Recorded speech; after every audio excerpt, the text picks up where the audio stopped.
Omer, jour 3. Nous sommes le 18 Nissan. Nous allons commencer par lire Pirkei Avot, chapitre 1, Mishnah 3.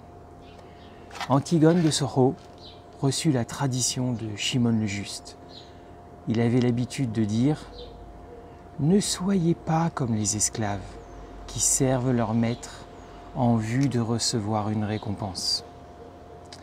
Mais soyez comme les esclaves qui servent leur maître sans attendre de récompense, et que la crainte du ciel soit sur vous. » Je nous encourage aujourd'hui à lire ce chapitre 1, Mishnah 3, de lire cette troisième Mishnah, où il y a beaucoup d'exemples de disciples et de maîtres qui racontent leurs actions, qui racontent leur vécu par rapport à la Torah.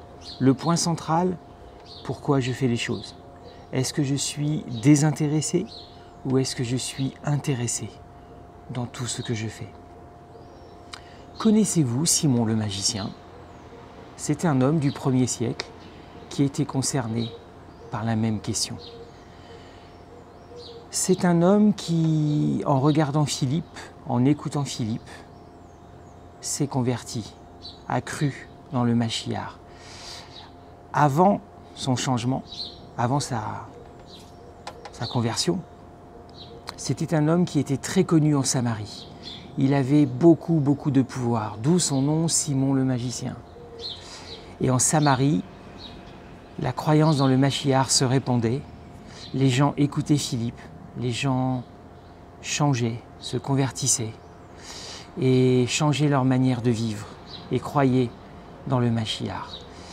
Shimon a fait la même chose, Shimon le magicien a fait la même chose. Et puis il était ardent, et puis un jour Pierre est arrivé, Céphas est arrivé.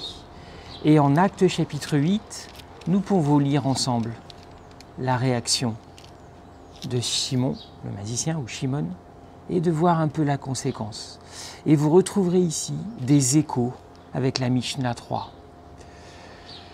Quand Simon, en Acte 8, verset 18, quand Simon vit que l'Esprit était donné par l'imposition des mains des apôtres, il leur offrit de l'argent.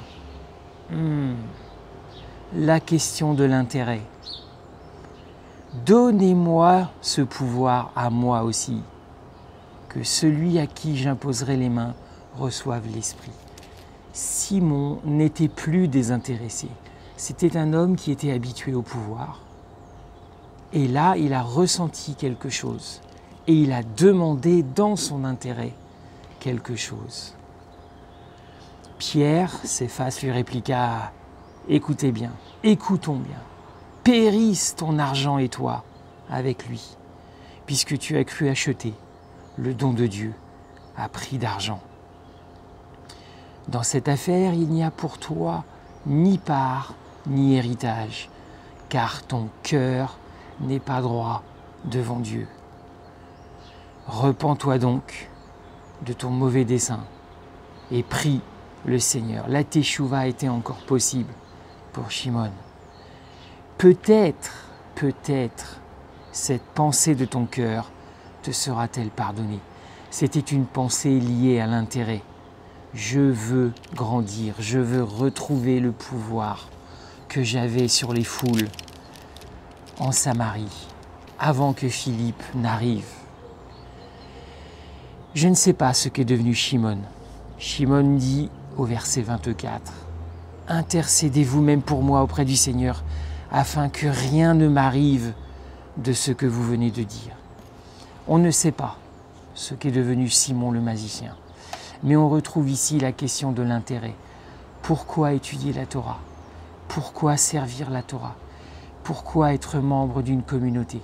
Pourquoi je viens aux activités? Pourquoi j'ouvre les Écritures? Est-ce que c'est pour Dieu ou est-ce qu'il y a un intérêt caché? Et comme Shimon, je ne vous connais pas, je ne sais pas qui vous êtes, je ne connais pas votre caractère. Moi, je connais mon caractère et je sais que quelquefois, attention, je ne dois pas franchir la ligne de l'égoïsme, de mon propre intérêt. Aujourd'hui, donc, pour se préparer à Shavuot, nous sommes appelés à examiner notre cœur comme Shimon. Gardons un cœur du bon côté. Creusons la question « Pourquoi je fais les choses ?» Et n'hésitez pas à lire Pirkei Avot, la Mishneh 3, et vous verrez que la question de l'intérêt et du désintérêt est très très important. Il y a des passages et il y a des hommes aussi incroyables dans Pirkei Avot qui ont une meilleure attitude que Shimon le magicien. Je souhaite à toutes et à tous une bonne journée. J'espère que vous avez du soleil chez vous. Chez nous, il pleut.